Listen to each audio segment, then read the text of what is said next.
my dear friends, and welcome back to another Star Wars news update. In today's video we have tidbits for the Andor series, some major leaks for the Acolyte, and we're also going to be talking about the Mandalorian Season 3, although the latter is a wild rumour and I will give you a spoiler warning before we dive into that. So no more jibber jabber, we begin with Cassian Andor. Making Star Wars were contacted by a reliable source and they've shared new information on their website regarding a specific scene from the teaser trailer. If you remember, in this scene, there are what looks to be Imperial factory workers wearing jumpsuits that are similar to the orange ones from Rogue One: A Star Wars Story. Well, believe it or not, there is a massive connection there, and it's all got to do with Project Stardust, which, as we all know, is Tarkin's Death Star. Let's dive into the Making Star Wars report. We are in the quiet before the storm with Star Wars Andor. We are in that liminal place before the final trailer. Today I'm going to share a rumour from Star Wars Andor that I found interesting. Please treat this as a rumour, as I was not able to get all of the contents verified. Recently it's been confirmed that the 24 episodes of Andor coming to Disney Plus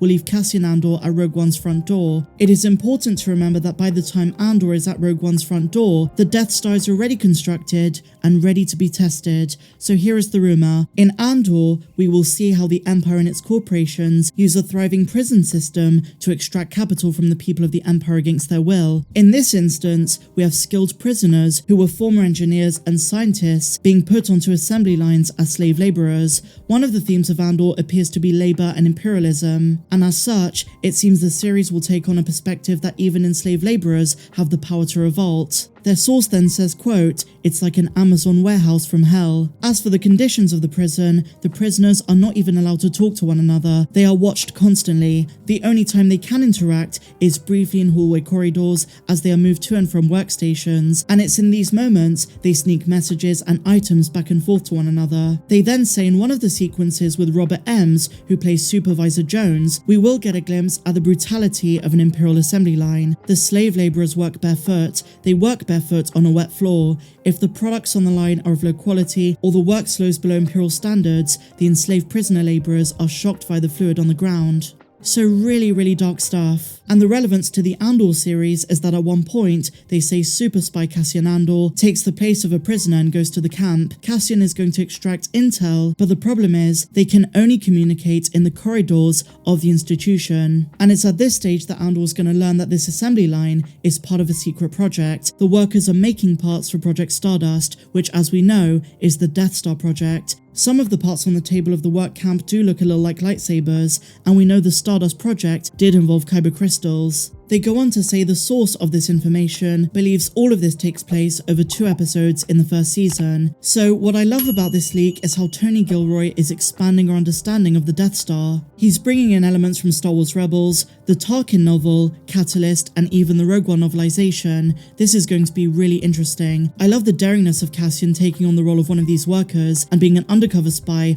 on such a dangerous mission. That kind of plot is what great spy thrillers are made of. Super exciting stuff, and now guys, we're going to move on to the Acolyte. I need to give a big shout out to a certain ASOCAS, a Twitter user, commenter on this channel, and now reliable leaker. They reached out to Making Star Wars and myself yesterday because they've been leaking the entirety of the Tales of the Jedi plot, and to prove their legitimacy, they did post some actual footage from Tales of the Jedi. Now that was taken down and Disney have issued some DMCAs, so I'm not going to be talking whatsoever about Tales of the Jedi, but something they also posted was information for the Acolyte. This is the first time we've had any plot information outside of the name of the protagonist. In their description they list all of the primary characters as well as some details from Aura's homeworld and some of the plot, so major spoiler warning, let's dive straight into it. So the first post are codenames for the Acolyte's characters. So obviously we have Aura the lead, who's being played by Mandla Stenberg.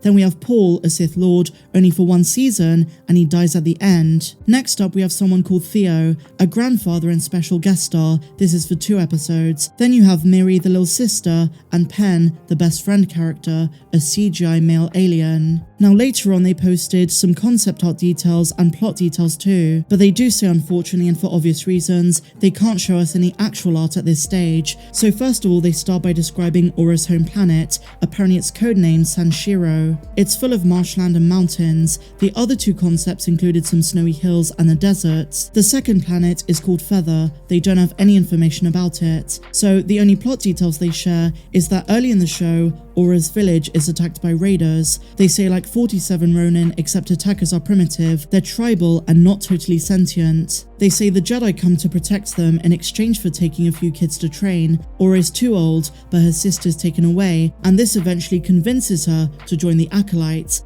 At the end of episode 2, the raiders destroy the town and the Jedi come too late. Theo then dies. Aura wants to be taken to her sister, but the Jedi don't let her. So a lot of conflict going on here, some interesting tropes, and a lot of things that kind of remind me of the Old Republic, even though of course this is the High Republic. They do say there is more information to come, and as I say guys, this leaker is the real deal. They shared some actual footage from Tales of the Jedi to prove it, and I assume their source is very close to Lucasfilm. And so just before we talk about The Mandalorian Season 3, Lucasfilm have trademarked the Great Circle, the Galactic Circle, and Circle of the Resistance. We're not too sure what this is going to be for. It could be for an upcoming game, some merch, or maybe even unknown projects. Something interesting to keep an eye on. So now guys, big spoiler warning, let's talk about some wild rumours for Mando. So as you're probably well aware, we've been talking a lot about The Mandalorian Season 3 recently, and if you recall the other week, I covered some wild rumours, some wild plot leaks, which emerged. I said at the time to take them with a pinch of salt, because they were unverified, but did have a tinge, just a tiny bit of credibility to them. And now we have some more leaks that have emerged, some wild leaks as I like to call them, and one in particular is rather interesting, because not only does it act as a plot device to continue Din Djarin's story, but it also connects the Mandalorian to the Bad Batch. In case you're confused, the rumour which first appeared on Star Wars Leaks Reddit page says that in The Mandalorian Season 3,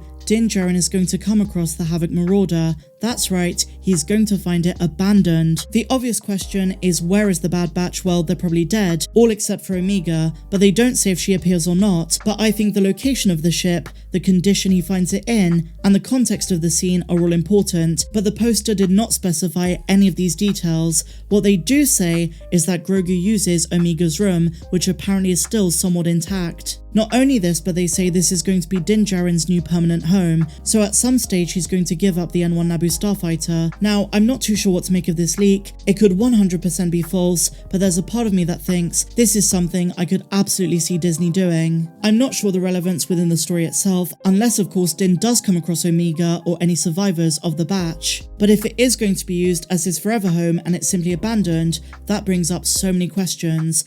Now, The Bad Batch, I think, is a show that's going to run for a long time. It's not just going to be 2 seasons, probably 5 or 6. So if the Batch is eventually destined to die within the scope of The Bad Batch, and they're not going to appear in live action, then this would be really confusing. Or at the very least, a really dark Easter egg. Now, I'm hoping if it is true, we do come across Omega at some stage. I have said in the past, it'd be awesome if she appeared as a 40-something-year-old in the Book of Boba Fett Season 2. But there is still so much of her life to explore within The Bad Batch first.